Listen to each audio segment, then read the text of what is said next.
मत कर प्यार का ढोंग मुझे, और नहीं चाहिए मुझे तेरी ममता, और ये झूठ की हमदर्दी मत जताया कर मुझसे। अगर सच में तेरे दिल में इतनी ममता थी मेरे लिए तो क्यों कि तूने दूसरी शादी चाचा के साथ मेरे पिता के मरने के बाद। शर्म आती है मुझे तुझ पे, समाज में मुंह छिपाकर चलता हूं मैं, लोग हंसते हैं मेरे ऊपर। तू रह अपने पति और उसके बेटे के साथ, कोई लेना देना नहीं है मुझे तुझसे और तेरे घर से। मैं अपने बीवी और बच्चों के साथ जा रहा हूं। बस इतना कहकर रमेश अपनी पत्नी और बच्चों के साथ अपनी मां को छोड़कर चला गया। उसकी मां बस उसे जाते हुए देखती रही, एक शब्द भी ना बोली, बस चुपचाप उसे जाते देखती रही और मन ही मन ये कहती रही, क्या बताऊं बेटे मैं तुझे कि मैंने दूसरी शादी क्यों की तेरे चाचा से तेरे पिताजी के मरने के बाद। काश मैं तुझे ये बता पाती और काश तू ये समझ पाता।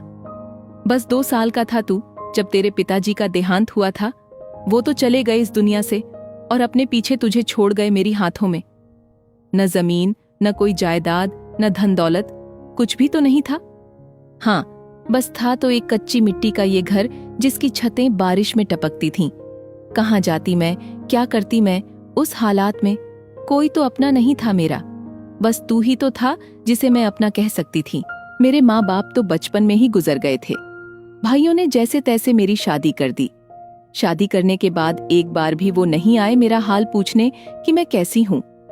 काश कि मैं तुझे बता पाती, जिस समाज की तू बात कर रहा है, जिस समाज से तू मुंह छुपा के गुजरता है, जिस समाज के सामने तेरा सर शर्म से झुक जाता है, उसी समाज के लोग उस वक्त मेरे घर पे बाज जैसी नजर रखा करते थे। मुझे देखने वाली हर मर्द की नजर में हवस हुआ करती थी। काश मैं तुझे बता पाती बेटे, जिस वक्त तेरे पिता का देहांत हुआ था उस वक्त मेरी उम्र बस 17 साल की थी। 15 साल की उम्र में मेरी शादी हो गई थी। 2 साल बाद तेरे पिता चल बसे। काश मैं तुझे बता पाती कि जवानी में विधवा होना और पति का साया सर से उठ जाने के बाद जिस समाज की तू बात कर रहा है, उस समाज के मर्दों की निगाह में उस औरत के प्रति कितनी हवस भर जाती है।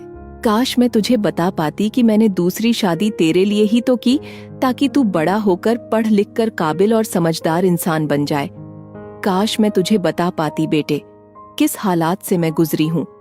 काश मैं तुझे बता पाती उस वक्त जब तू दूध के लिए भूख से तड़प रहा था और घर में एक अन्न का दाना नहीं था। काश मैंने तेरे अच्छे भविष्य के बारे में नहीं सोचा होता, तुझे काबिल और समझदार इंसान बनाने के बारे में नहीं सोचा होता, तो आज इस कदर तू मुझसे ये सवाल ना पूछता। आज ये सवाल तू इसलिए पूछ रहा है क्योंकि तू ये सवाल पूछने के काबिल जो हो गया है। काश ये सवाल तुमने उस वक्त पूछा होता जब बस 2 साल का था, जब भूख लगने पर दूध के लिए रोता था।